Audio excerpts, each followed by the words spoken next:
దేవుని మందిరములో పాటలు పాడడానికి, వాయిద్యాలు వాయించడానికి, ఇంకా టెక్నికల్గా చూసుకోవడానికి, అవన్నీ అంటే కిందన వేసేటువంటి మ్యాట్స్ వేయడానికి, కుర్చీలు సర్దడానికి, ఆ మందిరాన్ని శుభ్రం చేసి రెడీ చేయడానికి, సేవకులు వెళ్ళక ముందే వాళ్ళు వెళ్ళి అక్కడ అంతా సిద్ధంగా ఉండడానికి, ఇదిగోండి పాస్టర్ గారు నా పిల్లల్ని మీకు ఇస్తున్నాను, ఈ యొక్క ఈవినింగ్ అంతా మా పిల్లలకి ఖాళీ, వాడు చాలా బాగా చదివేసుకుంటాడు, మీరు ఏమైనా పనులు ఉంటే చెప్పండి అని ఇచ్చే తల్లిదండ్రులు ఉన్నారా ఈరోజు? పిల్లవాడిని కానీ ఏమైనా పాస్టర్ గారు అంటే గొడవకు వచ్చే తల్లిదండ్రులు ఉన్నారు ఈరోజు.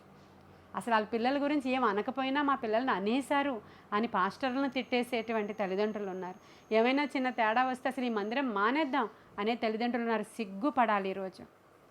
దేవుని కొరకు బిడ్డల్ని ఇవ్వలేదు సరికదా, దేవుని పని కూడా చేయనివ్వట్లేదు సరికదా, దేవుని సేవకుల మీద తిరుగుబడుతున్నటువంటి తల్లిదండ్రులు ఈరోజు సిగ్గుపడాలి. కోత కొరకు పనివారు కావాలని ప్రభువు అడుగుతున్నాడు.